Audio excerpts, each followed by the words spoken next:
disminuyen, que ya vamos a ver una, porque su disminución en la concentración estaría relacionado con una disminución,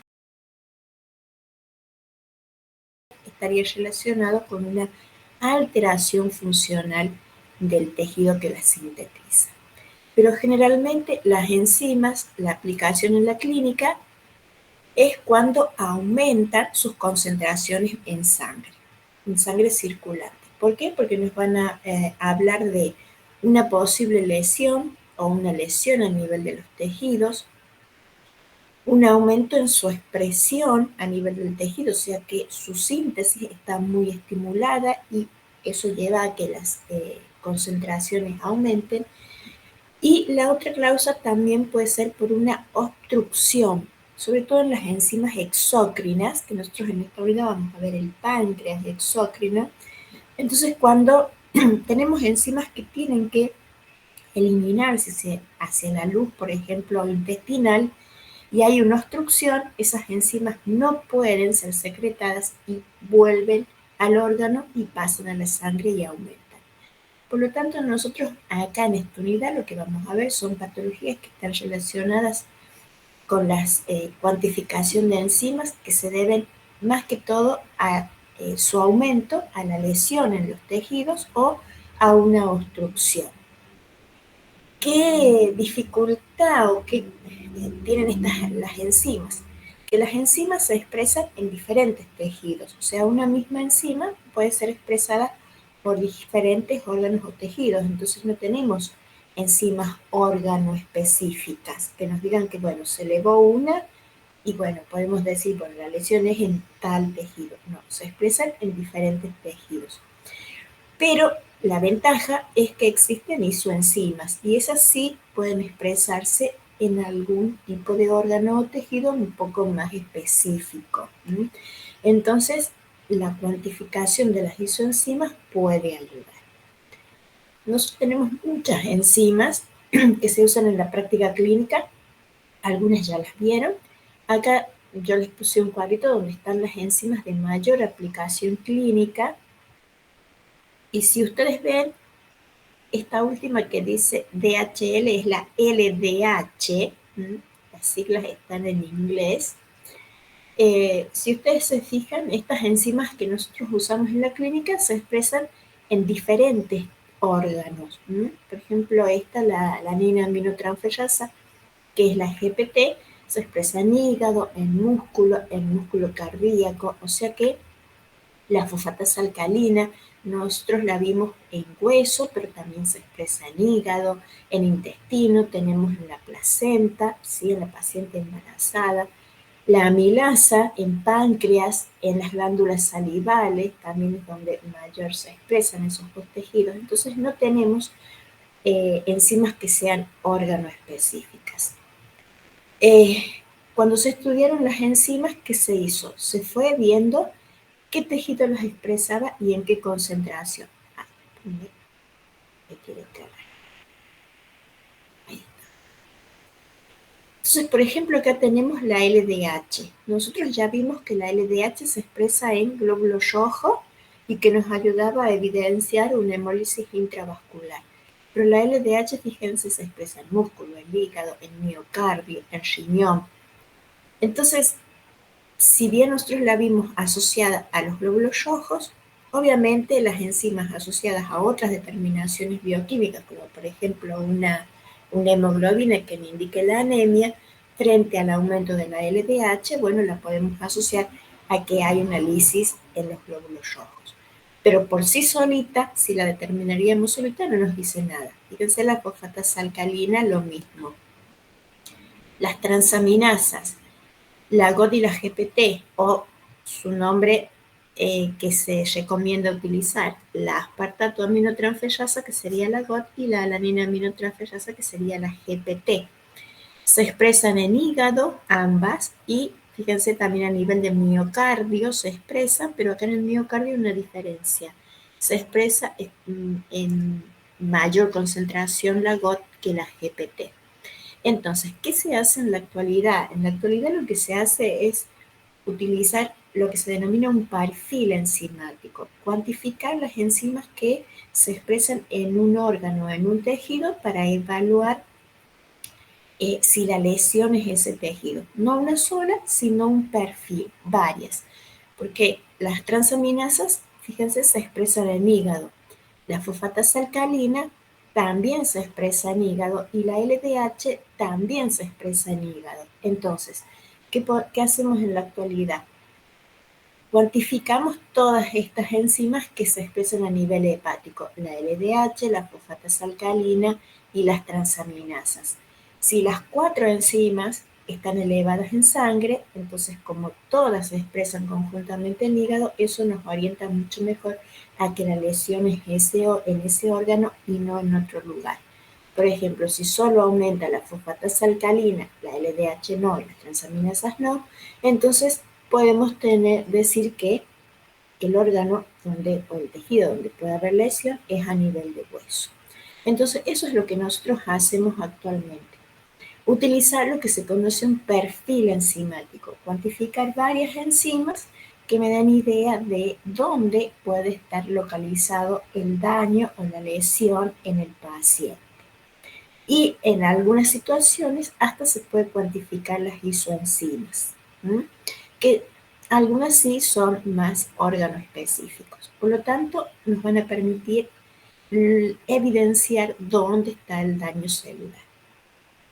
Y también su cuantificación permite evaluar la magnitud del daño, porque obviamente cuanto mayor sea su concentración, eso nos está indicando un mayor grado de lesión en el tejido donde se expresa. Y además, ya vamos a ver que hay algunas enzimas que tienen expresión o citoplasmática y otras que están a nivel de las organelas. Entonces, como por ejemplo, la GOT o la aspartato aminotransferasa tiene expresión citoplasmática, pero también tiene expresión a nivel de la mitocondria en el hepatocito. Entonces, cuando nosotros tenemos un daño un poco más leve, en donde se altera la permeabilidad de las membranas plasmáticas, las enzimas que salen son las de expresión citoplasmática, entonces esas aumentan. Entonces podemos decir que si bien hay un daño, es un daño leve o agudo, mientras que si esa noxa es más dañina, para el tejido o se mantiene por más tiempo, esa lesión se mantiene, se sostiene en el tiempo, se empiezan a afectar las organelas. Entonces, cuando salen las enzimas de las organelas, entonces ahí nos estaría evidenciando un daño mucho más grave a nivel de ese órgano.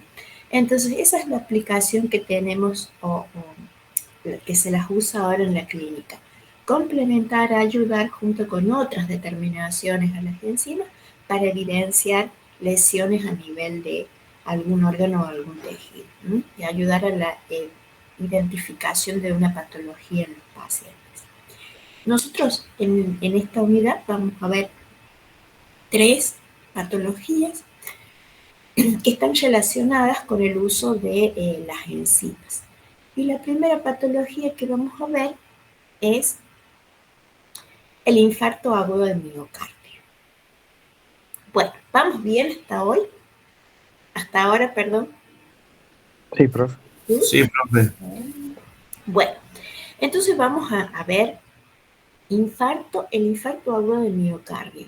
Bioquímicamente, ¿qué hacemos a partir del laboratorio para el diagnóstico y seguimiento de los pacientes que sufren un infarto? Ustedes ya saben que el infarto agudo del miocardio se produce por una obstrucción, generalmente es un trombo que obstruye la circulación a nivel cardíaco y produce necrosis del miocardio. Hay una necrosis, una lesión a nivel del miocardio, y eso es lo que genera la patología. ¿Cuáles son los pacientes con factores de riesgo? Bueno, los pacientes diabéticos, los hipertensos, los que tienen hiperlipemias, hipercolesterolemia y el cigarrillo son los factores de riesgo mayores para producir este tipo de patología, el infarto. Ustedes ya lo vieron, creo, en el análisis 1, sí, lo vieron con la profe Mónica, que generalmente está asociado a la formación de una placa de ateroma a nivel de las arterias que llegan al miocardio, que esa placa de ateroma, a partir de esa placa se puede generar un trombo, que si es un trombo que no ocluye totalmente la arteria, se produce una lesión leve a nivel del miocardio que se denomina angina de pecho o angina inestable. Ahora, si ese trombo crece y se vuelve oclusivo, o sea, obstruye totalmente la luz de la arteria, entonces ahí vamos a tener la necrosis y aparece el infarto agudo de miocardio. ¿Mm? ¿Cómo se diagnostica el infarto agudo? Para la OMS, según la OMS, para que en la clínica se diagnostique un paciente con infarto agudo de miocardio, se deben cumplir 2 de los 3 criterios que define la OMS. Tienen que estar presentes 2 criterios de los 3. ¿Cuáles son los 3 criterios que se utilizan para el diagnóstico? El primero, el dolor que aparece en el pecho, que se puede irradiar hacia el brazo izquierdo, se puede irradiar hacia el abdomen, hacia el cuello o hacia la espalda. Ahí. El segundo criterio, también es clínico y que lo va a determinar el médico, son los cambios que se pueden observar a nivel del electrocardiograma. Y el tercer criterio es la elevación de los denominados marcadores bioquímicos para evaluar el daño del miocardio. Entonces, 2 de estos criterios que den positivo, ya se diagnostica el infarto agudo del miocardio. Entonces, nosotros en el laboratorio, a través de la detección o la cuantificación de estos marcadores bioquímicos, vamos a ayudar al diagnóstico y también al seguimiento de los pacientes con infarto. ¿Cuáles son esos marcadores? El panel que se utiliza en la actualidad, los marcadores bioquímicos para evaluar el daño y ayudar al diagnóstico, tenemos proteínas que son la mioglobina y las troponinas cardíacas, que tenemos básicamente 2 usamos en la clínica, la troponina I, la troponina T, pero también está la troponina C. Y dentro de estos marcadores cardíacos tenemos 2 enzimas, la creatinquinasa con su isoenzima, que es la creatinquinasa MB, y la LDH, que se cuantifica total, la LDH total, y se puede, si se tiene en el laboratorio, cuantificar su isoenzima LDH1, que es más específica para miocardio, o sea, se expresa en mayor concentración a nivel del músculo cardíaco. Pero básicamente en el laboratorio los marcadores que hacemos es mioglobina, troponina, creatinquinasa con su isoenzima MB y la LDH. ¿Mm? Eso es el panel que utilizamos ahora para el diagnóstico y también algunas de ellas para hacer el seguimiento de estos pacientes. ¿Qué características tienen o qué información nos da cada uno de estos marcadores? Vamos a empezar con la mioglobina. La mioglobina nosotros la tenemos a nivel de músculo, no es específica del miocardio, se expresa tanto a nivel del miocardio, pero también se expresa en músculo esquelético. Entonces la mioglobina va a aumentar en sangre cuando tengamos daño a nivel del miocardio, como es en el infarto, o también cuando tengamos daño a nivel del músculo esquelético. Por eso no la podemos usar solita, la tenemos que usar asociada a este panel. ¿Qué características tiene la mioglobina cuando tenemos un paciente con infarto agudo de miocardio? La mioglobina es uno de los marcadores que se eleva muy precozmente, se eleva muy rápido. A las 2-3 horas de producida la lesión ya se va a elevar en sangre. Entonces, la mioglobina es un marcador precoz que se utiliza para el diagnóstico del infarto porque se eleva rápidamente.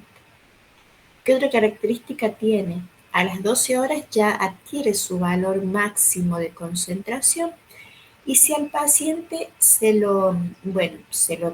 da el tratamiento y se recupera, se elimina ese trombo que le ha producido el infarto, la mioglobina va a disminuir, o sea, si al paciente se lo estabiliza, se lo normaliza, va a disminuir a partir de las 24 a 36 horas. ¿Qué características tiene? Que al ser de elevación rápida, como les dije, se utiliza como marcador de diagnóstico precoz para el infarto. Y como se normaliza también rápidamente, sirve para el seguimiento. Su disminución en su concentración nos está hablando de que el paciente se está recuperando bien. Ahora, si esta mioglobina disminuye y volvemos a tener una nueva elevación, eso nos está indicando que el paciente está sufriendo un reinfarto. Por eso la mioglobina también se la utiliza para el seguimiento, para monitorear al paciente, para evaluar si se está normalizando o si la mioglobina sigue elevada, es que sigue habiendo lesión a nivel del órgano, o si disminuye y vuelve a aumentar, tenemos un reinfarto en el paciente. Entonces, se la utiliza para el diagnóstico precoz y para el seguimiento del paciente. Siempre la vamos a cuantificar asociada a los otros marcadores, porque por sí solita su aumento también podría deberse a una lesión a nivel del músculo esquelético, que eso se ve, por ejemplo, en los pacientes que tengan cualquier lesión a nivel muscular, ya sea por una patología específica, por un traumatismo, por un ejercicio intenso, pero también cualquier paciente con cirugías, en donde obviamente se abre el músculo, también va a haber un aumento de la mioglobina. Entonces, no la cuantificamos solita, sino asociada a todo lo que es el perfil para el infarto agudo de miocardio. ¿Se entiende? Sí, profe, sí. ¿Sí? Bien. Entonces, la mioglobina, si bien no es cardioespecífica, con las otras, marcador precoz y para el seguimiento del paciente. Los otros marcadores que también son proteínas son las troponinas cardíacas. Como les dije, tenemos tres, la I, la T y la C. Estas troponinas son importantes para la contracción muscular. Y dentro de lo que es el perfil para el infarto, la primera que se utilizó es la troponina I. Estas troponinas no son cardioespecíficas porque también están en el músculo cardíaco y en el músculo esquelético, del músculo estriado, como dice acá. Ahora, ¿qué se vio? Que se estudió primero la troponina I. Y la troponina I, que expresa el músculo esquelético, tiene 31 aminoácidos más que la troponina I que se ve en el músculo estriado. Entonces, esta diferencia estructural, estos 31 aminoácidos adicionales que además le dan un peso mayor, permitió desarrollar técnicas que en la actualidad tenemos y que se pueden detectar y cuantificar específicamente la troponina I cardíaca debido a esta diferencia estructural. Entonces, en la actualidad, la más utilizada dentro de las troponinas es la troponina I. Y hoy, gracias al desarrollo de estas técnicas, podemos cuantificar exclusivamente la de músculo cardíaco, que es la troponina I cardíaca, y que esta sí, la ventaja que tiene es cardioespecífica, porque está en músculo cardíaco.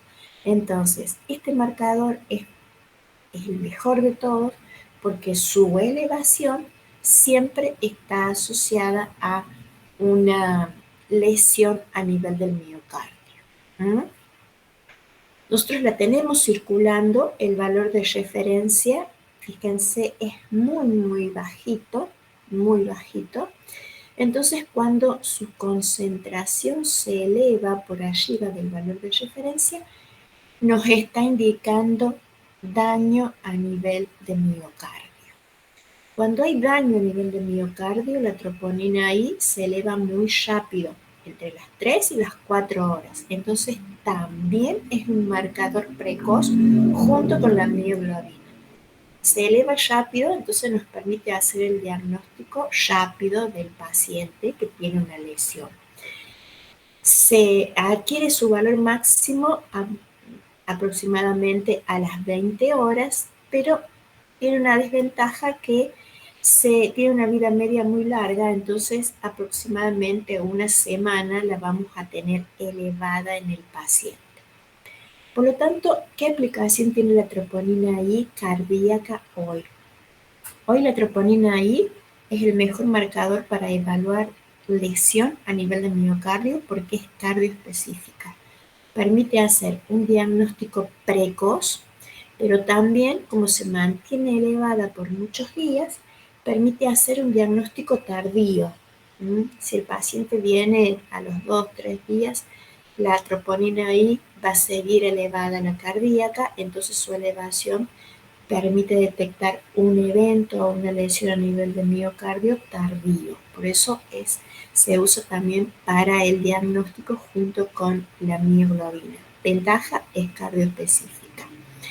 Y la troponina I cardíaca tiene otra característica que se han determinado valores de corte en donde si la troponina I cardíaca se eleva pero no supera 1 nanogramo por mililitro en sangre, entonces se puede hablar en la clínica de que ha habido un daño a nivel del miocardio, pero es leve, como es lo que ocurre en la angina de pecho.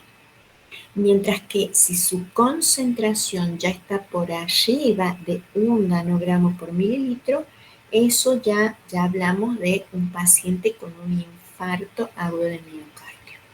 Entonces, la troponina I cardíaca, las ventajas que tiene es que es cardioespecífica, es un marcador precoz y también permite clasificar a los pacientes en cuanto a la lesión que hay a nivel del miocardio. Si es leve, como es una angina de pecho, o ya es más grave, como un infarto agudo del miocardio. Igual, a los pacientes que tienen una elevación de la troponina, por más que sea menor a 1 nanogramo por mililitro, siempre hay que hacer el seguimiento porque es un paciente con ya tiene un gran daño a nivel del miocardio. O sea, hay que controlarlo y hacer el seguimiento. Porque obviamente tienen mayor predisposición a después desarrollar un infarto. Entonces hay que hacer el seguimiento. La troponina I cardíaca es uno de los mejores marcadores que tenemos hoy. También tenemos la troponina T, que la troponina T también, al tener una diferencia estructural igual que la troponina I entre la cardíaca y la de músculo esquelético, también en la actualidad la podemos cuantificar y también es cardioespecífica, la troponina T cardíaca. ¿Qué tiene la troponina T cardíaca? Se eleva un poquito más tarde, entre las 4 horas de producido la lesión a nivel del miocardio. Se mantiene, o sea, adquiere su concentración máxima igual que la I cardíaca a las 20 horas y se mantiene casi 2 semanas elevadas en sangre. Si bien la troponina T cardíaca, hoy tenemos técnicas para cuantificarla, no tiene ninguna ventaja sobre la troponina I. Y la troponina I, ¿qué ventaja tiene? Que permite clasificar a los pacientes con infarto o con angina de pecho. Entonces, si bien están desarrolladas las técnicas para la troponina T cardíaca, en la práctica clínica ustedes van a ver que la que se usa más comúnmente es la troponina I cardíaca. Aparte de estas determinaciones son caras, entonces se elige una, o la troponina T o la troponina I. Y la troponina I cardíaca es actualmente la más utilizada.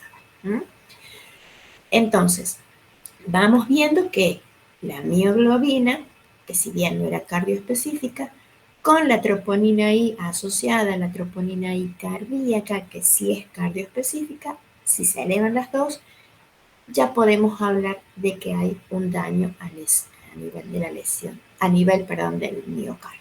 ¿Mm? Estas son las dos proteínas que se usan, pero también tenemos las enzimas en el panel bioquímico o en el perfil bioquímico para el infarto. Y dentro de las enzimas tenemos la creatinquinasa. Nosotros la creatinquinasa que circula en sangre es la sumatoria de tres isoenzimas. La creatinquinasa 1, que fíjense se expresa en muchos tejidos, pero su mayor concentración es a nivel del cerebro. La creatinquinasa 2, que se expresa en músculo cardíaco y en músculo esquelético, pero mayormente la isoenzima 2 o la creatinquinasa MB, su mayor expresión es a nivel de músculo cardíaco. Se expresa más en músculo cardíaco que en músculo esquelético. Y la creatinquinasa 3, la isoenzima 3, que también se expresa en los mismos tejidos, pero la creatinquinasa 3 se expresa en mayor concentración en músculo esquelético y en menor concentración a nivel cardíaco. Entonces, cuando nosotros cuantificamos la creatinquinasa total en sangre, se puede ver ese aumento por elevación de cualquiera de estas tres isoenzimas. Y que se puede deber, por ejemplo, se puede deber a un aumento de la creatinquinasa a expensas de la isoenzima 1, por ejemplo, en pacientes que sufren ACV, a expensas de la creatinquinasa 3, pacientes con lesiones a nivel musculares.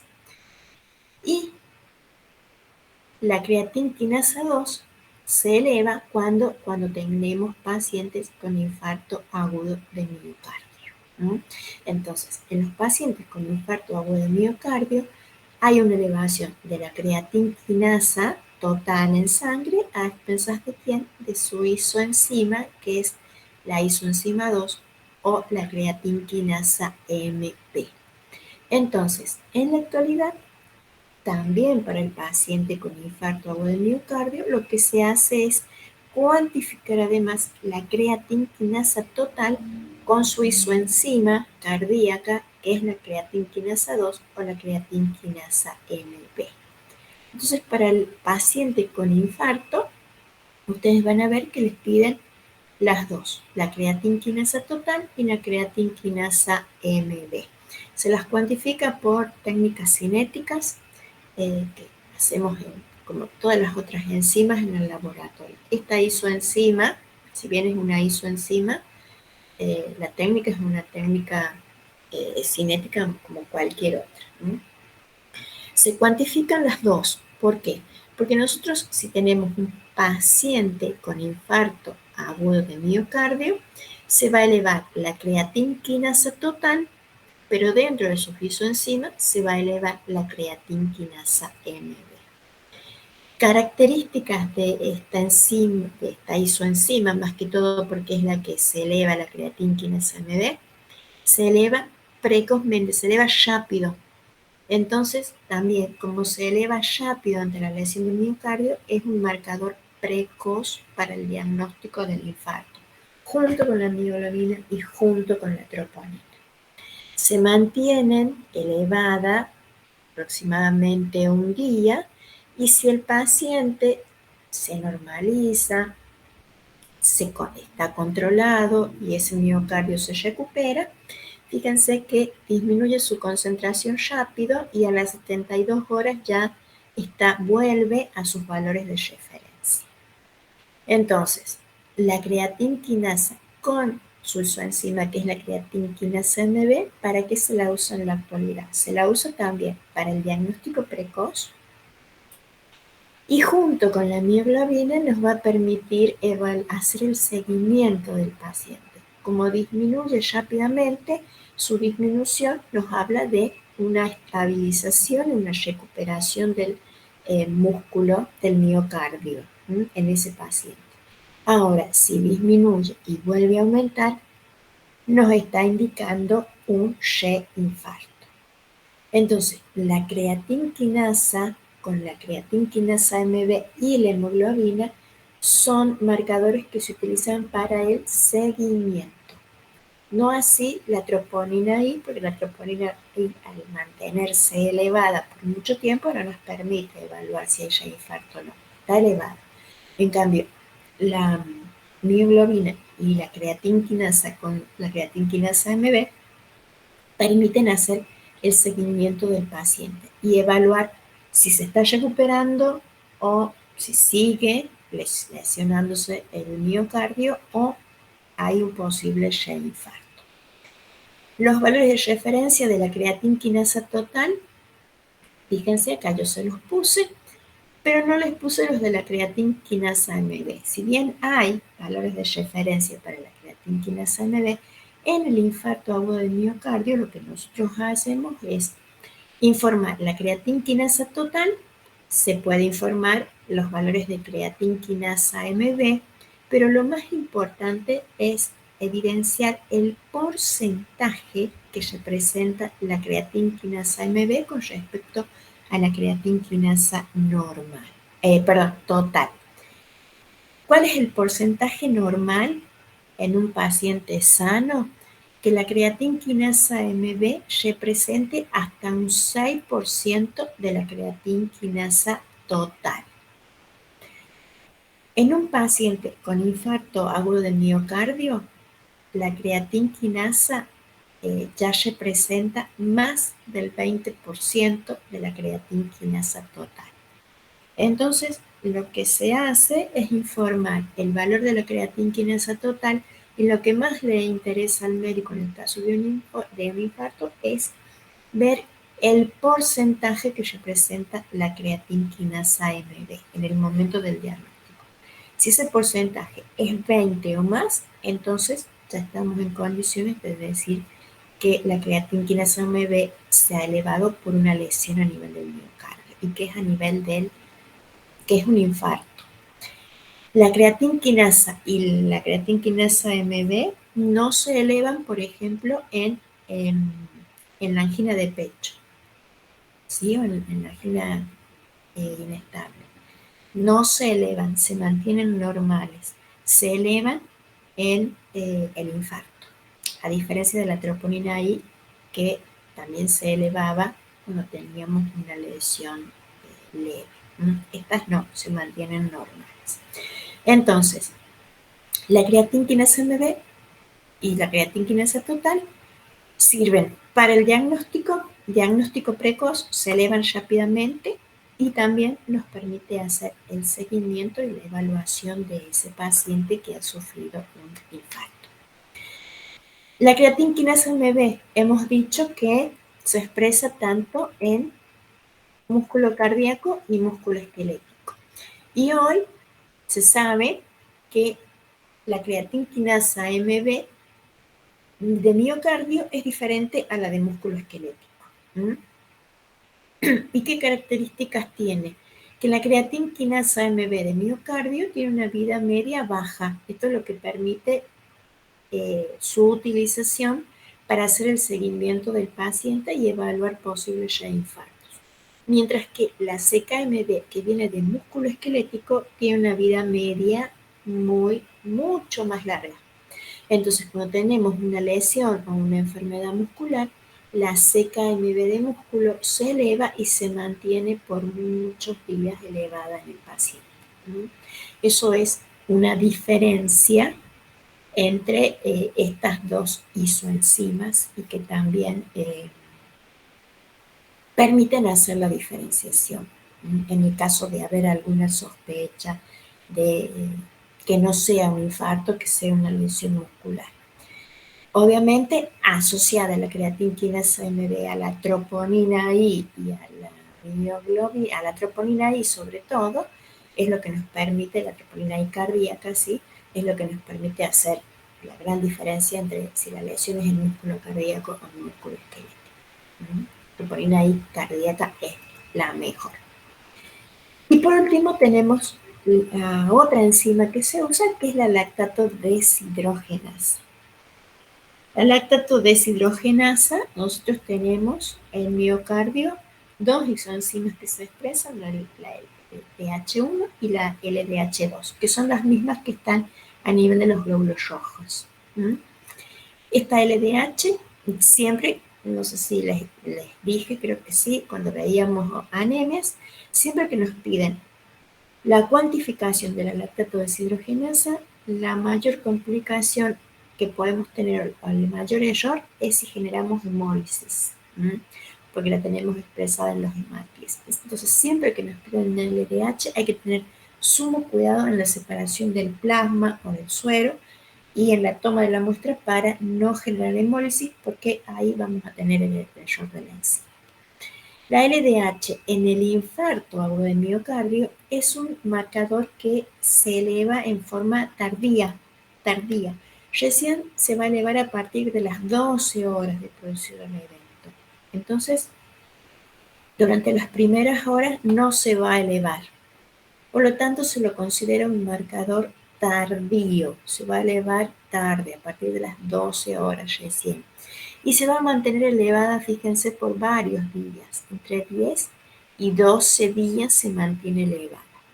Entonces, hoy la aplicación de la LDH, su determinación es detectar o diagnosticar un paciente con infarto agudo de miocardio en forma tardía.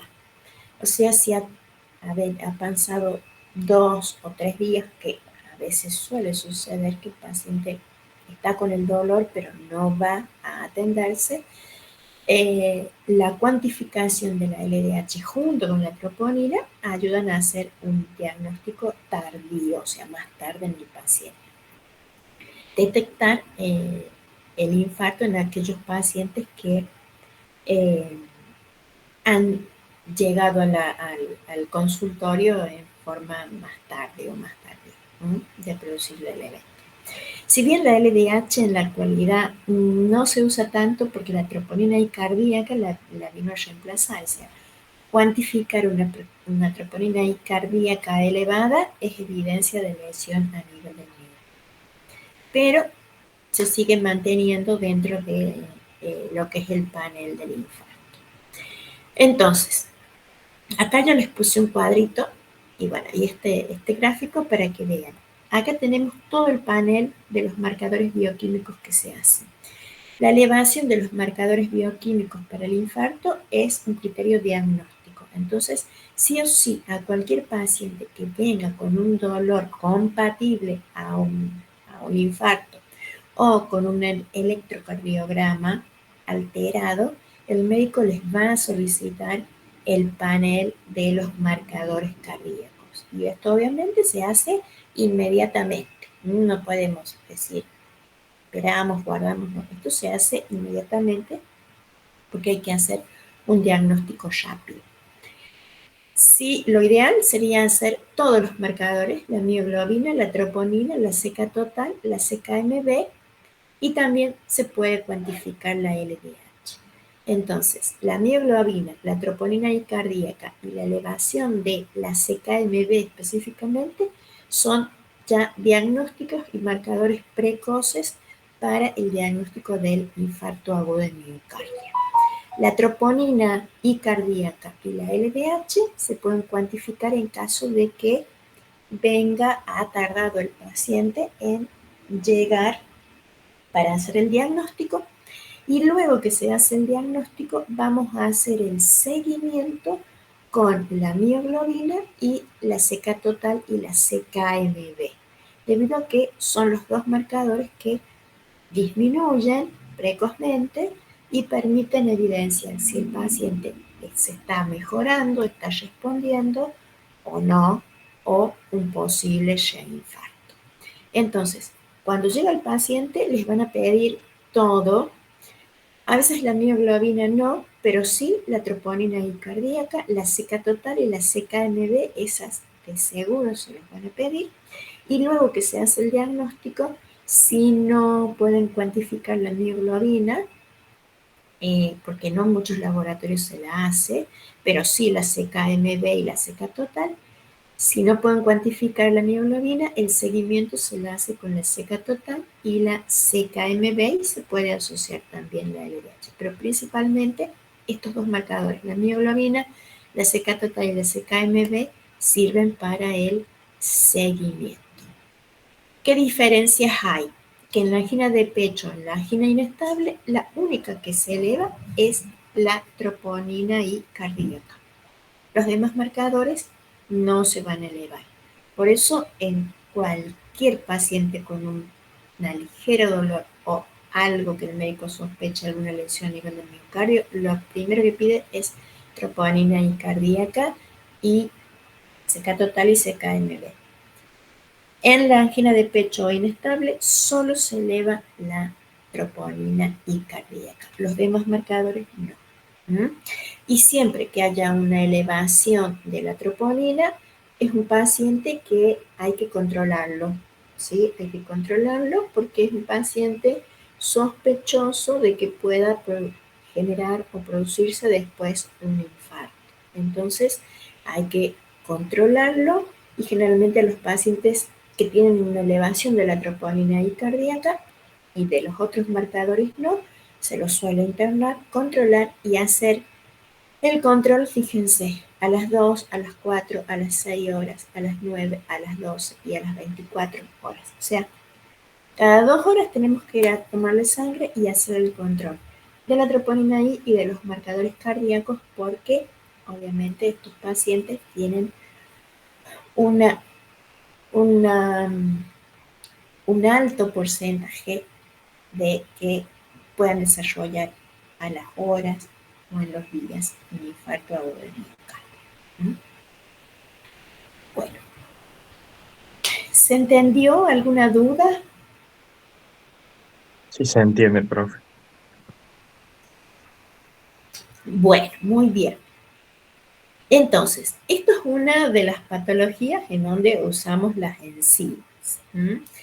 Pero después tenemos otra, y esta es un tema un poco más amplio, en donde aplicamos las enzimas, que es para el diagnóstico y seguimiento de los pacientes con patología hepática, que es lo que vamos a empezar a ver hoy.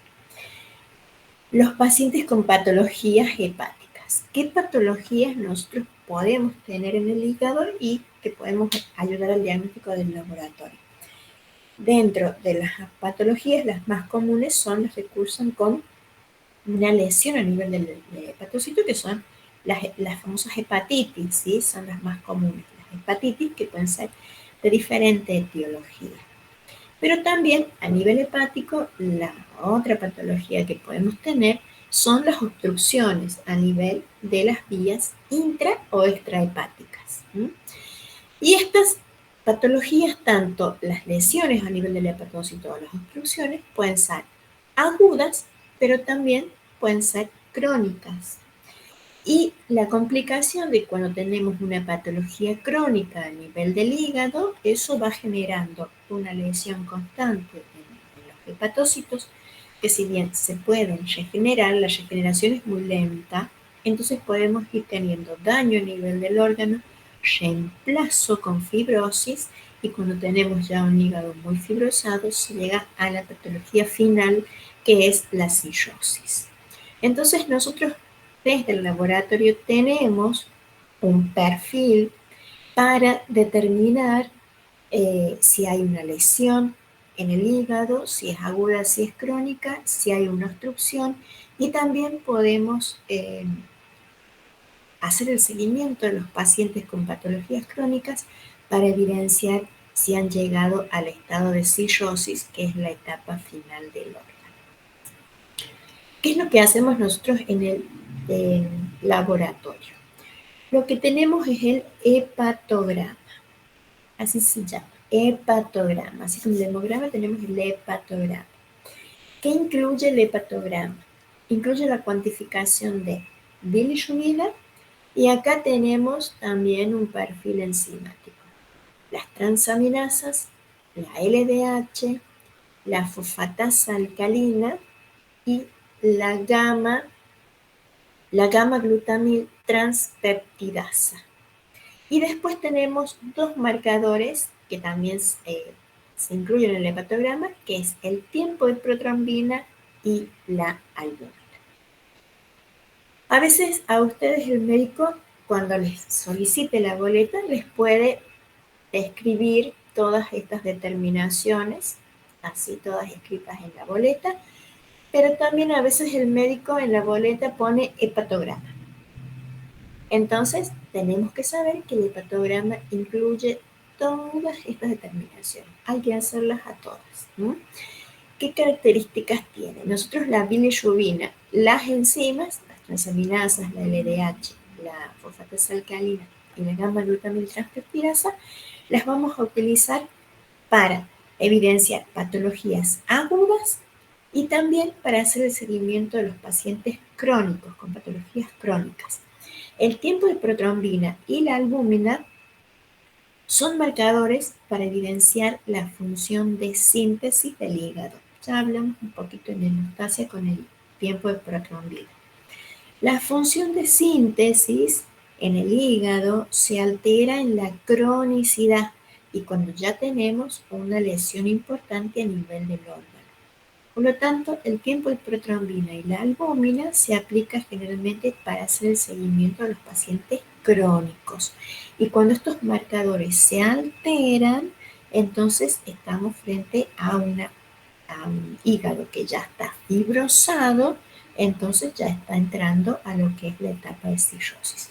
Por lo tanto, el tiempo de protrombina y la albúmina se van a alterar o se van a modificar solamente en la cronicidad, nunca en un paciente agudo.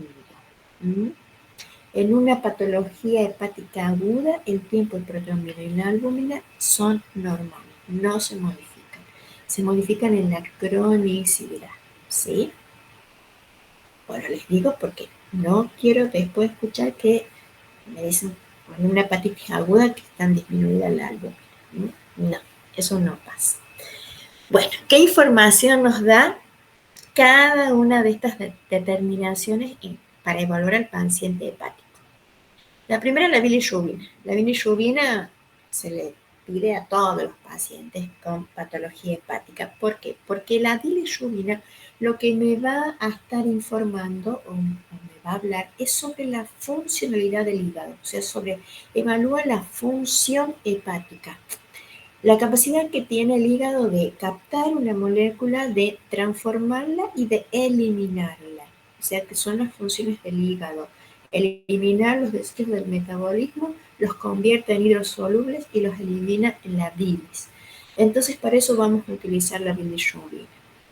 En el paciente hepático, sí o sí, vamos a tener que hacer las dos fracciones, la conjugada, la no conjugada y la total. Características de la bilirrubina. Cuando nosotros tenemos lesión hepática en el hepatocito, la bilirrubina total aumenta a expensas de las dos. Las dos fracciones se elevan en sangre. Mientras que si tenemos una obstrucción a nivel de las vías biliares, ya sea intra o extrahepáticas, entonces vamos a tener un aumento de la bilirrubina total a expensas de la bilirrubina conjugada. Entonces, con su cuantificación, ahí tenemos la primera orientación. Si es una lesión hepática o si es una obstrucción a nivel de las vías biliares, según las fracciones que se eleven. Entonces, la bilirrubina nos informa sobre la función hepática. Ahora, además de la bilirrubina, en el hepatograma tenemos las transaminasas, que son dos, y se las cuantifica juntitas. La alanina aminotransferasa, o más conocida como GPT, y la aspartato aminotransferasa, más conocida como COT. Hoy se recomienda utilizar sus nombres de alanina aminotransferasa y aspartato aminotransferasa. Pero el nombre de GOT y GPT está o sea, no se lo puede, no se los puede sacar. Todos seguimos hablando como GOT y GPT. Pero bueno, se recomienda, yo les digo que se recomienda que utilicemos los otros nombres. a la aspartato aminotransferasa y alanina aminotransferasa. ¿Qué características tienen las transaminasas? A nivel del hepatocito, se expresan tanto a nivel del citoplasma como de la mitocondria, pero hay diferencias. La alanina aminotransferasa tiene mayormente expresión citoplasmática. El 90% está en el citoplasma y solo un 10% en la mitocondria. A diferencia de la aspartato aminotransferasa, que está aproximadamente, se expresa de forma semejante, un 60% en el citoplasma y un 40% en la mitocondria.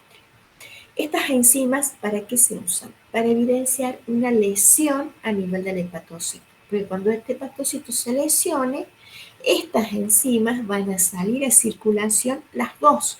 Entonces, la elevación de las dos nos están indicando un daño a nivel hepático, una lesión a nivel celular.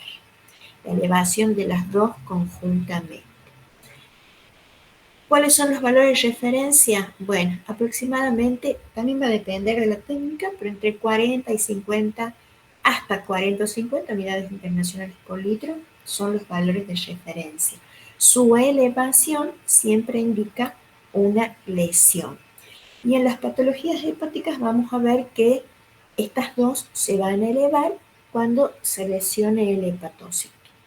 Ahora, cuando tenemos una hepatitis, una lesión, pero de origen viral, cuando la etiología es viral, el comportamiento de las transaminasas es diferente en una lesión aguda que en la crónica. Cuando tenemos etiología viral, ¿sí?, y es aguda, los virus comienzan con la lesión a nivel de la membrana.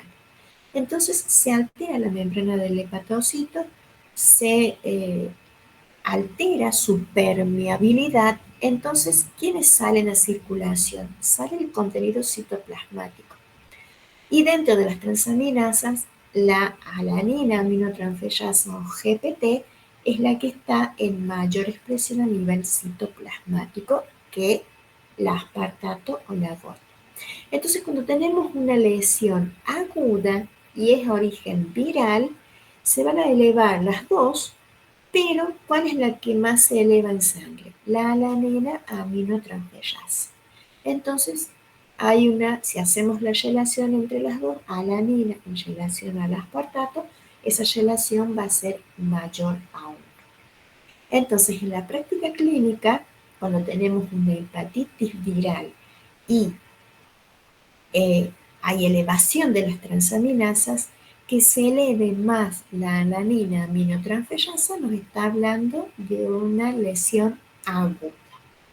Ahora, si esa hepatitis viral se vuelve crónica, entonces ya la lesión es más grave a nivel del hepatocito. Ya no solo se altera la membrana, sino que se empiezan a alterar las organelas y se afectan las mitocondrias, que es donde también están expresadas estas enzimas. Pero ¿quién está más expresada en las mitocondrias? La aspartato aminotransferasa o GOT. Entonces, cuando la lesión del virus se vuelve crónica, ya esta relación de las transaminasas se modifica. Ya salen las dos, salen tanto las de expresión citoplasmática y las de expresión mitocondrial. Entonces, ambas, las dos transaminasas, se elevan en sangre. Ahora, hay una diferencia entre la aspartato aminotransferasa de mitocondria y de citoplasma, que tienen vida media distinta. La de mitocondria tiene una vida media de 87 horas, las de expresión citoplasmática 17 nada más. Entonces, ¿qué sucede cuando tenemos una lesión crónica? La aspartato o GOT, que está en la mitocondria, sale a circulación y tiene una vida media mucho más grande, casi el doble de que la alanina aminotransferasa o GPT. Entonces, en la lesión crónica, si bien las dos transaminasas aumentan, esta relación se invierte. En la cronicidad, la aspartato aminotransferasa tiene mayor concentración que la alanina aminotransferasa. Entonces, estas transaminasas no solo se utilizan para evidenciar que hay lesión a nivel del hepatocito, sino que en caso de que la etiología sea viral, nos permite evidenciar si es aguda y en el caso que esa hepatitis viral se vuelva crónica, a través del seguimiento y la inversión de la relación, nos permite detectar que ahora el paciente o tiene una patología que ya ha evolucionado a la cronicidad. ¿Mm? Por esto solamente se ven estas inversiones, estas relaciones en las hepatitis de origen viral, ¿m? Que son, bueno, bastante comunes, son las más comunes las virales, ¿sí? ¿Qué otro marcador tenemos? La LDH, que también tiene expresión hepática. ¿Cuáles isoenzimas se expresan? La 4 y la 5. Y la LDH también es un marcador de lesión celular del hepatocito. O sea, la LDH asociada a las transaminasas, si las tres enzimas están elevadas, eso nos indica una lesión a nivel del hepatocito. Son marcadores de eh, lesión celular en el hígado. Las tres juntitas. La LDH. Entonces, generalmente se pide o se cuantifica las transaminasas y la LDH. Si hay lesión, entonces las tres van a aumentar. Acá no, en la LDH no hay diferencias entre una patología aguda o crónica. Siempre va a estar elevada. Y por último, dentro de las enzimas, dentro del hepatograma, dentro de las enzimas, tenemos las otras dos, que es la fosfatasa-alcalina y la gamma-glutamina transpeptidasa. Más conocidas, a ustedes se las van a pedir como FAL y gamma-GT, GGT. Así van a aparecer en la boleta. Estas enzimas, ¿qué características tienen? Están expresadas a nivel de las membranas celulares de los conductos, tanto intra como extrahepáticos. Entonces, ¿qué características tienen estas enzimas? Que estas enzimas se van a elevar cuando tengamos una obstrucción a nivel de las vías biliares. Cálculos o cualquier tipo de obstrucción, ya sea a nivel intra o extrahepático, va a producir que estas enzimas se eleven en sangre. Dentro de las dos, la fosfatasa alcalina no es órgano específica, también está en hueso y en la placenta, pero es la más sensible, la que primero se eleva. La gamma-glutamina transpeptidasa, si bien se eleva un poquito más tarde en sangre, pero sí está en el hígado y en las vías biliares. Entonces es más órgano específica. Generalmente se las cuantifica a las dos juntas. La elevación de las dos enzimas en sangre nos está hablando de que hay una obstrucción a nivel hepático. Puede ser intra o extrahepático. No se puede diferenciar, pero sí nos está hablando de una patología obstructiva a nivel hepático. En el caso de que solo aumente la fosfatasa alcalina, si no hay aumento de la gamma GT, entonces buscamos su isoenzima, que más comúnmente es la ósea. Es una enfermedad entonces ósea. Entonces, a las dos se las cuantifica juntas. Las dos elevadas nos indican obstrucción hepática. Esa es la información que nos brinda. Y por último, dentro del hepatograma tenemos lo que se denominan marcadores de síntesis, que se utilizan más que todo en la cronicidad. Que los dos marcadores básicos que incluye el hepatograma es el tiempo de protrombina, que nosotros ya lo vimos, que como los factores de coagulación se sintetizan a nivel del hígado, cualquier paciente hepático donde ya tenemos una patología crónica con fibrosis del órgano, esta función de síntesis se altera, está disminuida. Entonces se empiezan a disminuir la síntesis de proteínas, hay disminución de la síntesis de los factores de coagulación y hay alargamiento en el tiempo de protrombina. Por eso el TP se usa para el seguimiento de los pacientes con patología hepática crónica. Y el otro marcador que incluye es la albúmina. La albúmina, al ser la proteína más representativa del plasma, es la que primero se modifica cuando tenemos afectada la síntesis a nivel hepático. Esos dos marcadores son los que incluye el hepatograma sí o sí obligatoriamente. Ahora, hay más marcadores que también se pueden utilizar en la clínica. Otro marcador de síntesis que se puede utilizar es el colesterol. El colesterol, como se sintetiza a nivel del hígado, también se lo puede cuantificar. Y cuando el colesterol esté por debajo de 90 miligramos por decilitro, también es un indicador de que la síntesis a nivel hepático ya se ha alterado, ¿no? Es deficiente. El otro marcador que se usa, el factor 5, que ya también lo vimos en la hemostasia, que el factor 5 es vitamina K independiente. Entonces, su cuantificación permite diferenciar el déficit de factores por, en el caso de que sea una deficiencia de vitamina K, como ya vimos, el factor 5 está normal. En el paciente con cirrosis, por ejemplo, el factor 5 está disminuido. Entonces, también se lo puede incluir. Y también se podría incluir una enzima que es la colinesterasa. La colinesterasa también es de síntesis hepática. La colinesterasa va a actuar a nivel del sistema nervioso central, pero se sintetiza a nivel del hígado. Y esta enzima es una de las que se utiliza, pero como marcador, o sea, de síntesis. Entonces, en el paciente hepático crónico, ya con el hígado fibrosado, que vamos a tener, la actividad de esta enzima va a estar disminuida, ¿m? Porque está disminuyendo su síntesis a nivel hepático.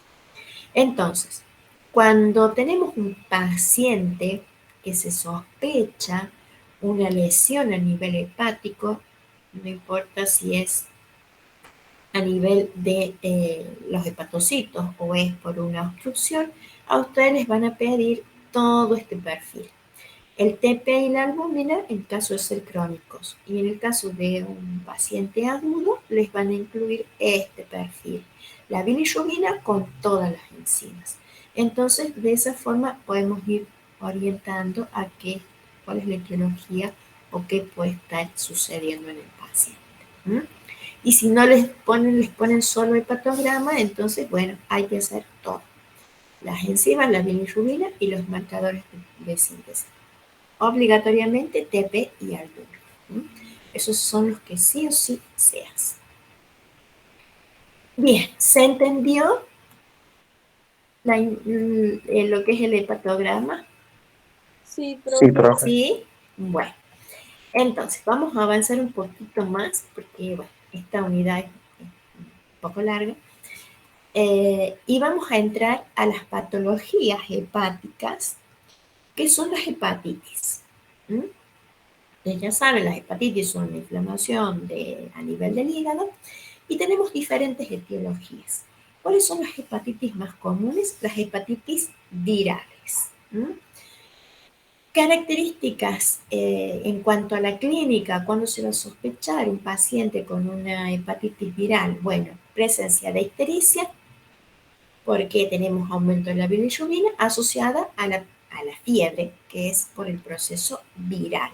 Entonces, eso alta sospecha de una hepatitis viral. Obviamente que va acompañada puede ir acompañada de vómitos, de dolor abdominal, orinas más oscuras porque hay presencia de bilirrubina, heces blanquecinas que suele producirse en las hepatitis porque hay obstrucción en la eliminación de la bilis por la propia inflamación.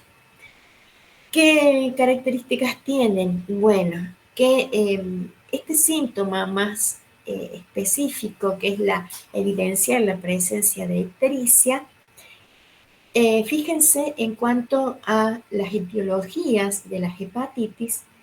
Los pacientes que tienen una hepatitis A virus A, el 70% tiene ictericia. Entonces, la mayoría se la puede diagnosticar rápidamente. Pero en cuanto a la hepatitis B, por virus de hepatitis B, fíjense que solo la mitad tiene ictericia. La otra mitad cursa con una clínica de fiebre y que a veces el paciente no sabe que tiene una hepatitis. Entonces, por ahí se tarda en diagnosticarlo. Y en la hepatitis C, solo el 30% tiene ictericia. Entonces, son más difíciles de diagnosticar porque si el paciente no tiene síntomas, no se ve histérico, no va a ir al médico. En general, en estos pacientes, la hepatitis A virus B y la hepatitis A virus C, la dificultad que tienen es eso, que no hay una sintomatología clara, como si ocurre en la hepatitis A, que hay vómitos, tienen fiebre, hay ictericia, y son mucho más fáciles de diagnosticar más rápidamente. Y bueno, incluso la hepatitis A es un virus benigno. Entonces, los pacientes con hepatitis B y C tienen esa característica, que no tienen una clínica tan evidente y por ahí se tarda en hacer el diagnóstico de los pacientes. Pero cualquier paciente ictérico con fiebre o con dolor abdominal, bueno, se puede sospechar una hepatitis viral. Dentro de las hepatitis virales, vamos a ver la primera, la hepatitis A virus A. Ustedes bueno, los virus ya los vieron, nosotros los estudiaron en virología.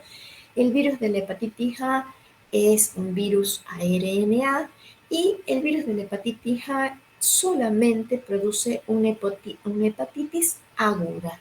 El paciente se contagia con el virus, se desarrolla la inflamación en el hígado, la hepatitis se resuelve y no pasa más nada. El virus de la hepatitis A es el más benigno de todos. En cuanto a lo que es el diagnóstico, nosotros vamos a utilizar la serología. Y en cuanto a la serología, lo primero que aparece son los antígenos circulantes, que nosotros acá no los detectamos porque el paciente generalmente no tiene síntomas. Cuando los antígenos del virus están en concentración elevada, ¿cuándo van a aparecer los síntomas? Cuando empieza a actuar el sistema inmunológico y aparecen las inmunoglobulinas. Entonces ahí aparecen los síntomas.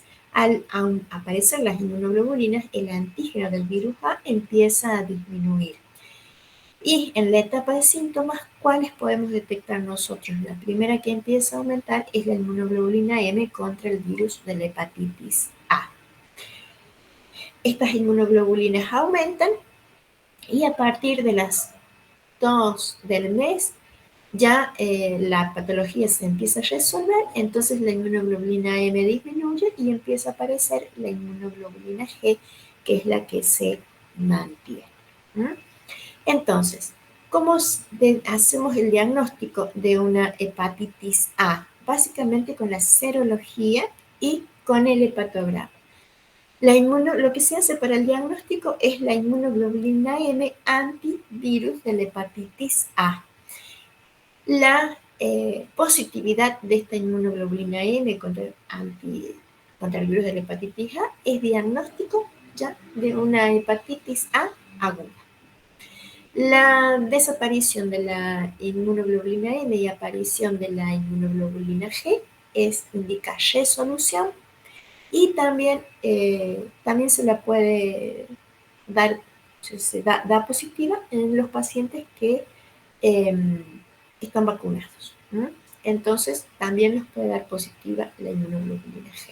Pero el diagnóstico se hace básicamente con la detección de la inmunoglobulina M contra el virus de la hepatitis A. La serología ya es diagnóstico. En esta hepatitis, ¿cómo nos va a dar el hepatograma? Como es un proceso totalmente agudo, ustedes van a ver que tenemos las transaminasas elevadas, la alanina o la GPT es la que va a estar más elevada por sobre la aspartato o la GOT. Y en estos pacientes podemos llegar, también se les cuantifica la fosfatasa alcalina y la gamma GT, que pueden estar normal o aumentadas dependiendo de la lesión que se haya producido en el hígado. Si esa lesión obstruye las vías intrahepáticas, entonces estas dos enzimas van a estar aumentadas. Y la bilirrubina va a estar aumentada a expensas de las dos fracciones. ¿Cómo se hace el seguimiento? Se puede hacer el seguimiento con el hepatograma, incluyendo estas determinaciones. Aquí no hay que hacer marcadores de síntesis porque es aguda. Y con la serología, evidenciar la desaparición de la inmunoglobulina M y la aparición de la inmunoglobulina G. Entonces, su aparición de la G, listo, se resolvió, es benigna y el hígado se recupera y no pasa nada en cuanto a el virus de la hepatitis A. Es el más benigno de todos. Y es frecuente en niños, en adultos, en todas las edades. Ahora, tenemos los otros virus, estos sí son más complicados. Tenemos el otro virus que produce hepatitis, que es el virus de la hepatitis B. Este virus de la hepatitis B es más complejo, tiene ADN y además, bueno, ustedes lo deben haber visto, está rodeado por una cápside que contiene, formado acá en esta cápside, está el antígeno COR, y después toda esta cápside está envuelta en una estructura formada por el antígeno de superficie y estas dos estructuras están unidas por el antígeno E. Esto lo recordamos porque bueno, es importante para la serología. Yo creo que ustedes han visto el curso serológico de la hepatitis B, del virus de la hepatitis B, perdón, en virología.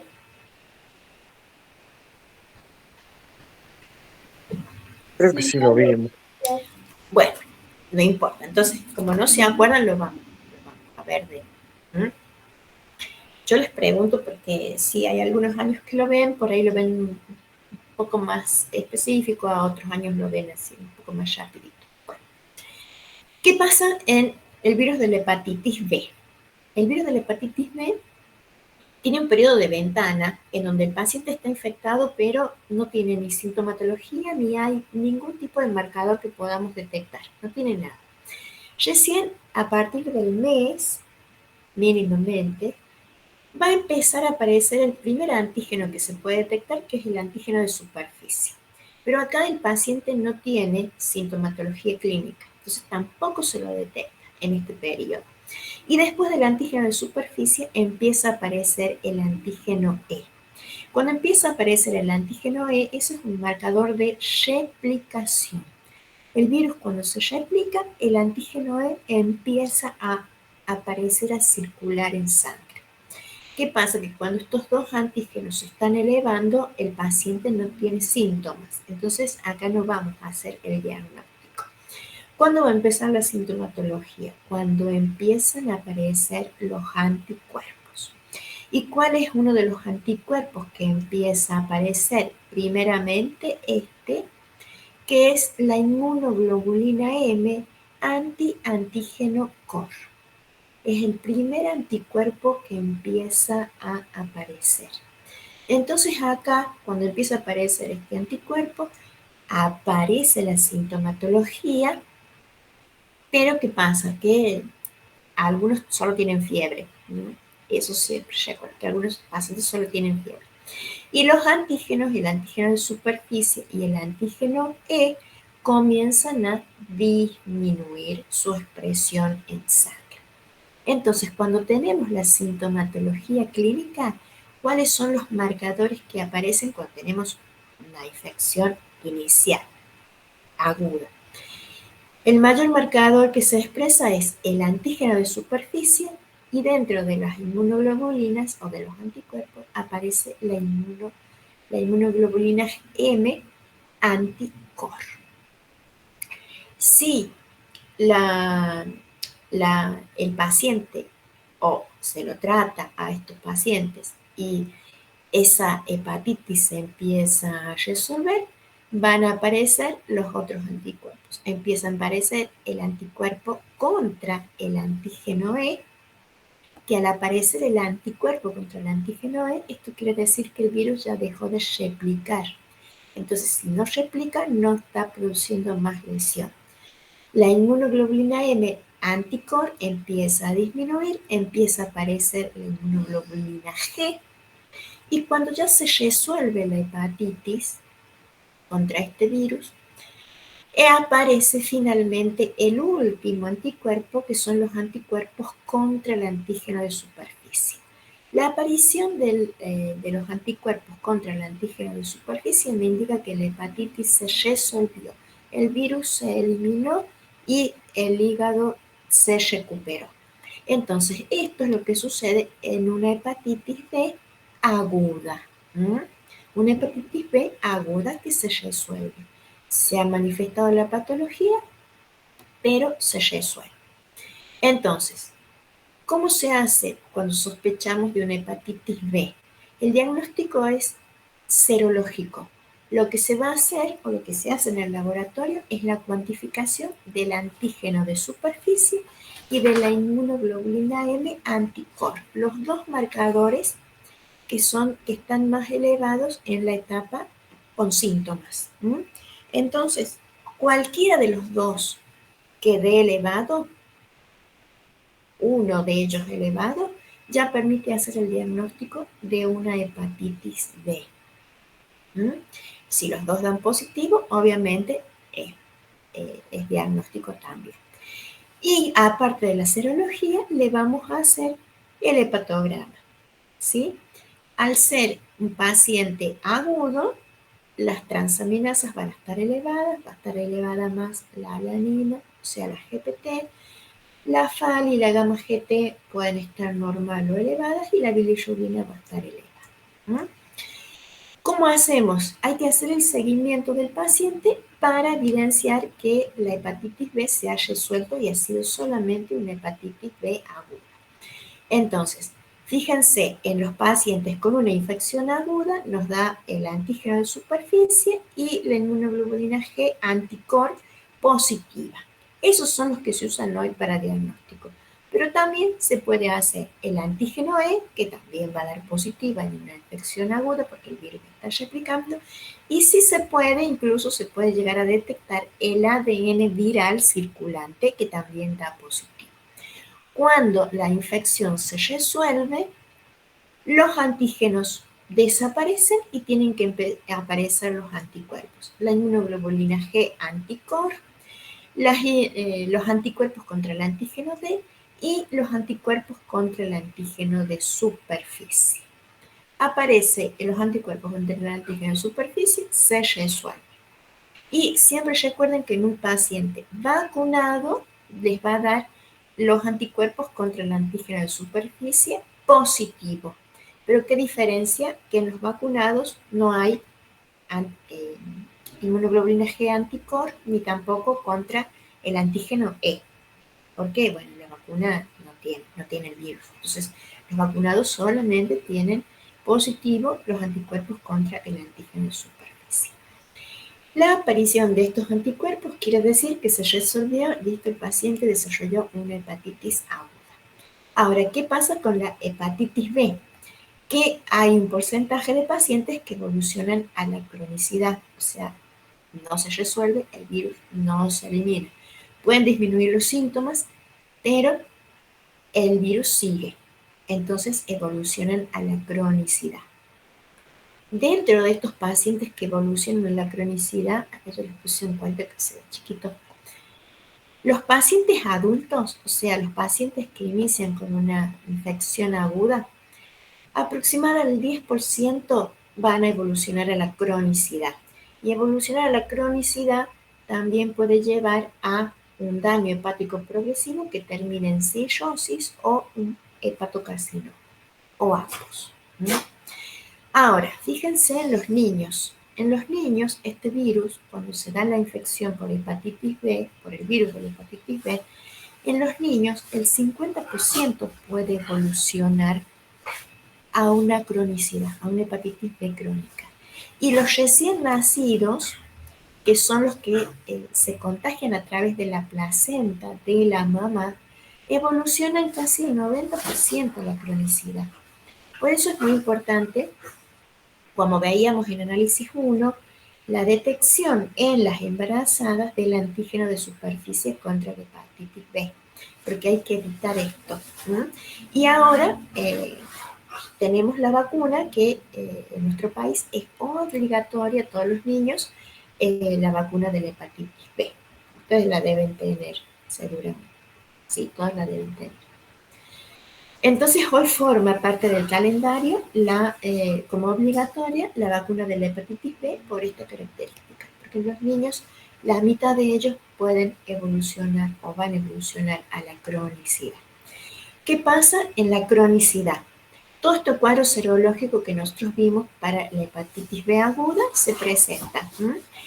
Aparece el antígeno de superficie, aparece el antígeno E, aparecen la IgM anticore,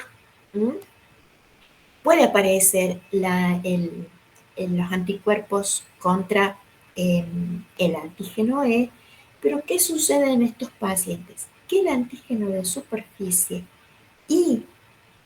o el antígeno E nunca van a desaparecer. En la cronicidad, el antígeno de superficie sobre todo, y puede estar acompañado del antígeno E, mantienen sus niveles en sangre. En el paciente agudo, el antígeno de superficie desaparece. Hay resolución y aparecen los anticuerpos.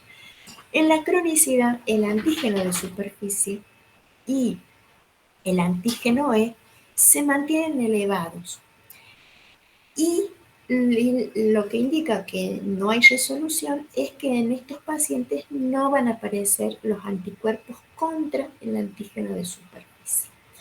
En la clínica, si nosotros tenemos un paciente que tiene una hepatitis B aguda, se lo ha diagnosticado, se lo trata, pero cuando hacemos el seguimiento, el antígeno de superficie, que es el que más utilizamos, y el antígeno E se mantienen circulando y positivos por más de 6 meses, entonces se dice que el paciente ya evolucionó a la cronicidad.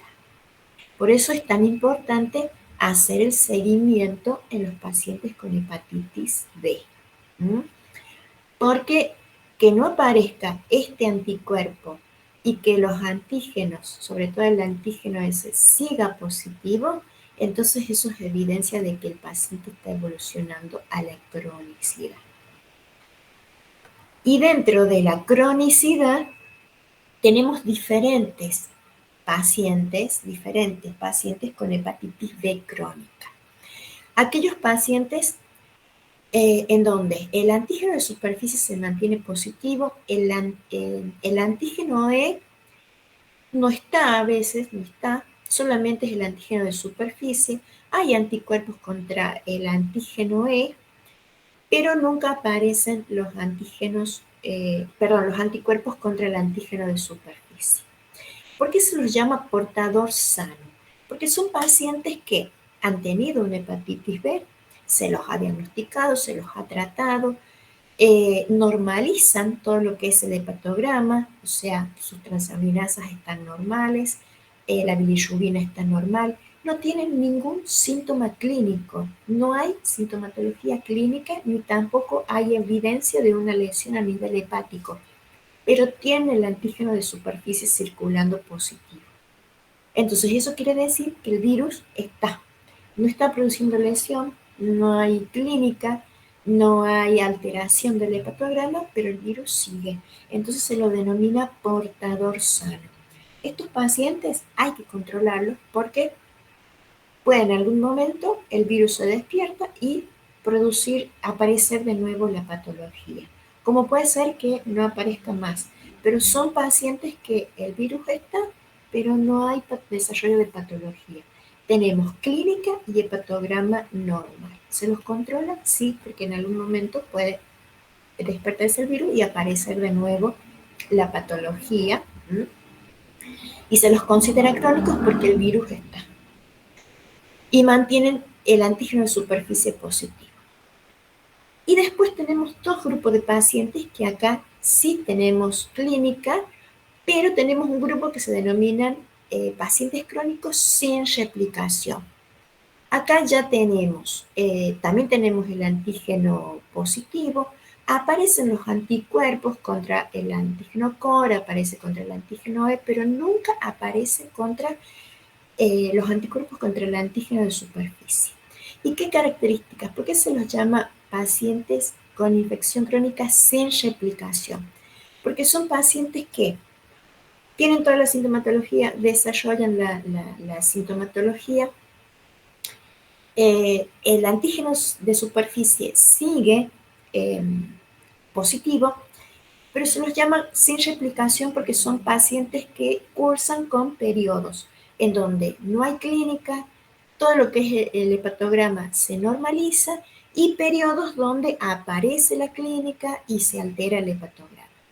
Entonces son pacientes que van teniendo ciclos de una, donde la patología no se expresa, no hay replicación del virus y después se despierta el virus, replica y aparece toda la sintomatología clínica. Entonces son pacientes en donde cada tanto van manifestando la hepatitis. Entonces eso va lesionando el hígado y eso es lo que les da mayor probabilidad que después tengan una cirrosis, desarrollen una cirrosis.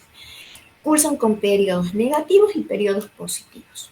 Y después tenemos los pacientes con infección crónica con replicación, en donde el antígeno de superficie siempre se mantiene. Pero ¿qué característica tenemos acá? Que también se mantiene el antígeno E. Entonces, el virus está constantemente replicando. Entonces, son pacientes que la sintomatología, por ahí no tienen sintomatología clínica, pero el hepatograma nunca se normaliza. Las transaminasas, sobre todo y la LDH, se van a mantener siempre por arriba de los valores de referencia. Entonces tenemos un paciente en donde el hígado está continuamente soportando una lesión que puede ser leve, pero está continuamente lesionado. Entonces son los que tienen más probabilidad de evolucionar a la cirrosis. Y estos pacientes, las transaminasas se elevan y son los que vamos a ver que después se igualan y la relación se invierte. Son los que cursan con hepatograma alterado constantemente. Por eso a todos estos pacientes, sobre todo los que se consideran con infección crónica con o sin replicación, se le hace el hepatograma y a estos sí hay que adicionarle los marcadores de síntesis, porque ya cuando se alarga el TP o disminuye la albúmina, entonces ya estamos ante un paciente con una fibrosis importante a nivel hepático, ¿sí? Entonces, estos son los tres tipos de pacientes con hepatitis crónica. La característica es que el antígeno de superficie no desaparece nunca, se mantiene circular. ¿Se entiende? ¿Se entendió o más o menos? Sí, profe, Sí, se profe, entiende. se entendió, sí. Bueno, entonces ustedes ya van a ver cuando trabajen o cuando hagan las prácticas, si les toca un paciente con hepatitis B, que se le hace todo este panel serológico junto con el hepatograma. Bueno, vamos a terminar con los virus, ya nos queda poquito y ya terminamos. El otro virus es el virus de la hepatitis C. El virus de la hepatitis C es más complicado que el virus de la hepatitis B. Lo único que el virus de la hepatitis C, como les dije, solo el 30% tiene clínica. El paciente puede llegar como clínica así, tener una fiebre, que puede ser indicativo de un proceso infeccioso, pero el 70% no tiene ictericia, ¿sí? No tiene dolor abdominal. ¿Y qué características tiene el virus de la hepatitis C?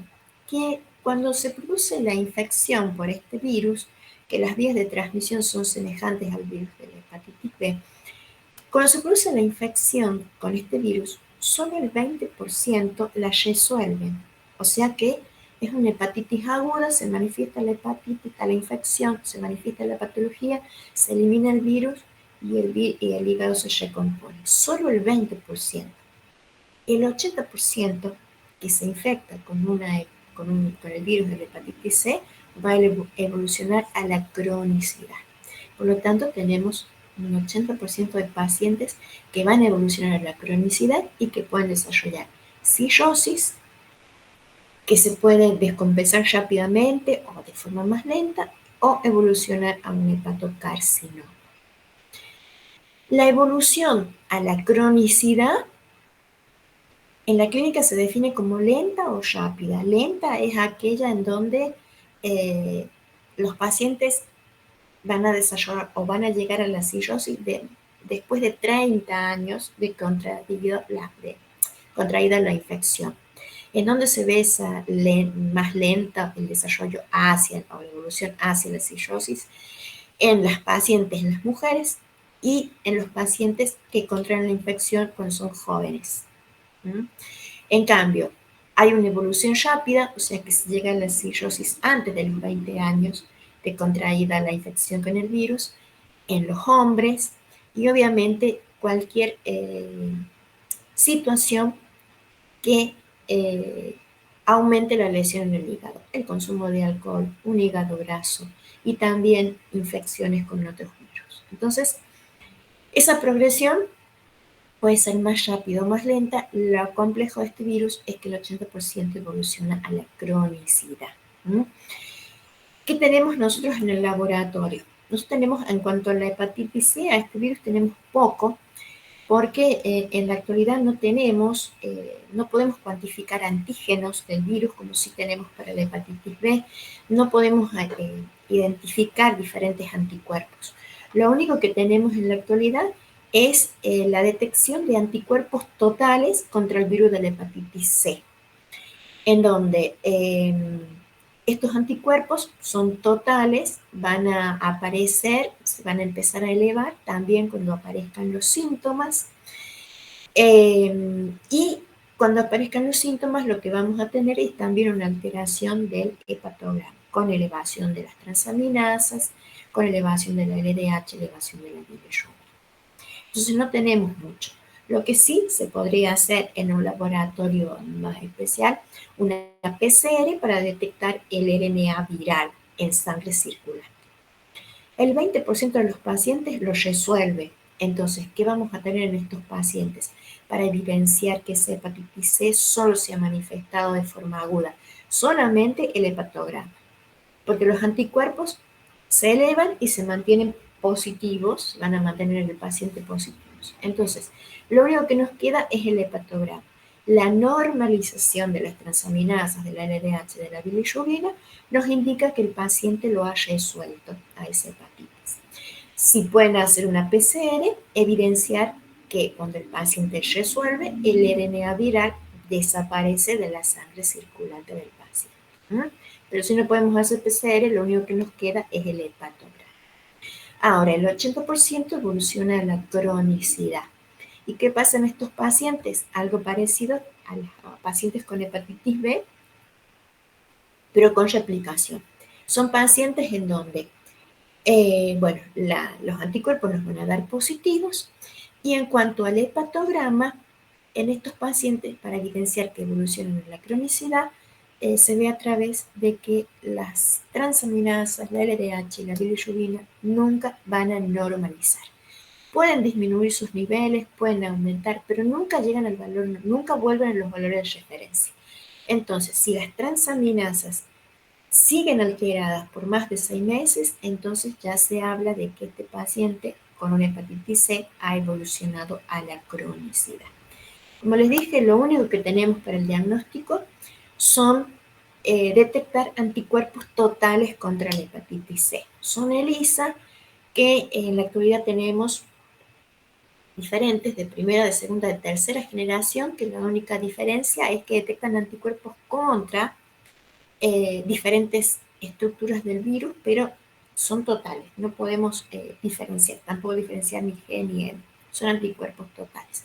Entonces solamente el diagnóstico serológico hoy en la actualidad en la hepatitis C solo es útil para el diagnóstico. ¿Cómo vamos a hacer el seguimiento? Como les dije, con las transaminasas. Que se mantengan elevadas las transaminasas y que se invierta la relación, que el aspartato o la GOT más conocida se eleve por sobre la alanina, aminotransferasa o GPT, ya nos está hablando también de cronicidad. En estos pacientes también vamos a adicionar los marcadores de síntesis del hepatograma, porque acá se vuelven importantes cuando se mantiene la cronicidad. Y como les dije, se puede hacer, lo único más específico sería detectar el ARN viral a través de una PCR. Pero obviamente eso es mucho más caro y más complejo. Entonces, con la serología y el hepatograma se puede hacer tranquilamente el seguimiento al paciente y evidenciar si evoluciona a la cronicidad. ¿Mm? Y el último virus que vamos a ver es el virus de la hepatitis B. Que este virus de la hepatitis B, lo habrán visto, es un virus que se lo considera satélite del virus de la hepatitis B. Es un virus que por sí solito él no puede replicarse, no puede infectar, necesita de eh, la membrana de superficie del virus de la hepatitis B. Entonces, ¿cuándo puede producir patología este virus? Va a producir patología solamente en aquellos pacientes que tengan el virus o tengan la infección con el virus de la hepatitis B. ¿Mm? Entonces, a los pacientes que tienen una infección con un virus de la hepatitis B, también hay que hacerles el seguimiento por si no se infectan con el virus de la hepatitis B. ¿A qué tipo de pacientes? No a todos, sobre todo a aquellos pacientes que consumen drogas intravenosas, son un grupo de riesgo para este tipo de infección de este, no solo para el del B, sino también para este virus D, o aquellos pacientes que no tienen una pareja estable y no tienen tampoco un cuidado durante las relaciones sexuales. Son la población más propensa a que no solo contraer la infección contra el virus de la hepatitis B, sino que contraída esa infección, contraigan otra infección que es el virus de la hepatitis D. Entonces, a este grupo de pacientes también hay que controlarlos, porque este virus de la hepatitis B puede infectar durante una hepatitis aguda, que es lo que se denomina coinfección. ¿Qué se va a generar acá? Bueno, acá vamos a tener una hepatitis mucho más exacerbada, o sea, una lesión a nivel del órgano mucho más grande, porque tenemos dos virus ya que están lesionando, el B y el D. Entonces, ¿cómo se hace para evidenciar si el paciente se ha infectado con el virus de la hepatitis B? Lo que se puede hacer es la inmunoglobulina M antivirus de la hepatitis B. ¿Mm? ¿A quién le vamos a hacer? Solamente a los que ya estén diagnosticados con una infección de hepatitis B y sean del grupo de riesgo. ¿Mm? Pero también se pueden infectar acá. Cuando es en la hepatitis aguda, si el paciente resuelve la hepatitis B y lo elimina, entonces el virus de la hepatitis B también desaparece porque él por sí solito no puede seguir infectando. Entonces, si el paciente la resuelve, listo, el virus de la hepatitis B desaparece. Ahora, ¿qué pasa si tenemos un paciente que evoluciona a la cronicidad o un paciente con hepatitis B crónico que se infecta con hepatitis B? En este caso, el virus de la hepatitis B también van a aparecer la inmunoglobulina M, que es con el cual vamos a detectar el diagnóstico, pero en este caso es mucho más grave porque en los pacientes con hepatitis B crónica, el virus B está presente y nunca desaparece. Entonces, el virus D sigue infectando. Entonces, eh, junto con el de la hepatitis B. Entonces son pacientes donde hay una lesión mucho más grave, y tienen una mayor predisposición a desarrollar antes lo que es la cirrosis o un hepatocarcinoma, porque tenemos los dos.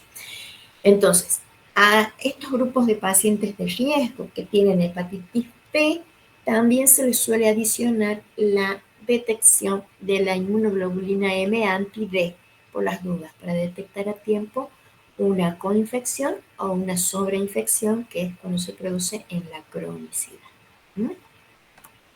Y para terminar, entonces, ¿qué sucede en la clínica? Cuando llega un paciente con sospecha de una hepatitis viral, el médico les va a pedir el hepatograma, principalmente transaminasas, la fosfatasa alcalina, la gamma GT, la bilirrubina. ¿Y qué se hace? Se hace el panel serológico. lo que se hace es la inmunoglobulina M anti-A, el antígeno de superficie para el virus B, la inmunoglobulina M anticore y los anticuerpos totales contra el virus de la hepatitis C. Entonces se le hace todo el panel serológico de una sola vez. Entonces con esto podemos diagnosticar hepatitis A, con estos dos marcadores diagnosticar hepatitis B y con este hepatitis C. ¿Cómo le vamos a hacer el seguimiento a los con hepatitis B, con la serología y el hepatograma, y a los pacientes con hepatitis B y C hacer, sobre todo los que evolucionan la cronicidad, con el hepatograma completo con los marcadores de síntesis. Es así como se hace a nivel del laboratorio para este tipo de pacientes. Bueno, chicos, acá vamos a dejar. No sé si quedó alguna duda. No, profe, yo le quería preguntar hasta dónde va a entrar en el parcial. Hasta aquí. Ah, bien. Hasta las hepatitis virales, nada más. Bien, bien. ¿Sí? Bueno. Entonces, hasta esto que hemos visto hoy es lo que entra en el parcial. No entra, ya lo que veamos la semana que viene, que es la segunda parte, ya no entra, ¿sí? Bien. Entonces, desde síndromes sí, está bien. Sí. Síndromes mielodisplásicos, sí, estudian. Bueno, les digo ahora por las dudas, no, la semana que viene no los vean, no sé. Síndromes mielodisplásicos, toda la fisiología de la hemostasia, las técnicas que tenemos para la hemostasia, las patologías de la hemostasia, sobre todo, cómo nos dan, o sea, qué es lo que vemos nosotros, o sea, si está afectada la función de las plaquetas, qué es lo que está afectado de las plaquetas, obviamente, bueno, la etiología, cómo nos dan las pruebas, ¿sí? ¿Y qué más vimos? Los líquidos de punción, que es básicamente lo que vemos nosotros en el análisis del laboratorio, y de esto que vimos, los marcadores para infarto, cuáles se utilizan para diagnóstico, cuáles para seguimiento, ¿sí? El hepatograma, que informa cada determinación, y lo que acabamos de ver de las hepatitis virales. La serología, y bueno, el hepatograma en las agudas, en todas las hepatitis se comporta de la misma forma y en las crónicas también se comporta de la misma forma. Entonces eso, nada más. Bueno, profe. Bueno, y acuérdense, hablen entre ustedes y avísenme si quieren que las últimas clases ya las vemos virtual. Me avisan, yo no tengo problema. Y si no, las hacemos presencial, no. Así les digo para que no todos los días me estén diciendo, porque anoche yo vi tarde el mensaje, entonces por ahí nos desencontramos, entonces me avisan, ustedes lo conversan, lo charlan, se ponen de acuerdo y me avisan y ya definimos para lo que nos queda, lo poco que nos queda del cuatrimestre. Menos el parcial, no, el parcial lo vamos a hacer presencial. Bueno, profe. Bueno, profe, chicos, gracias. Nos vemos, que anden bien. Chao, profe, nos vemos.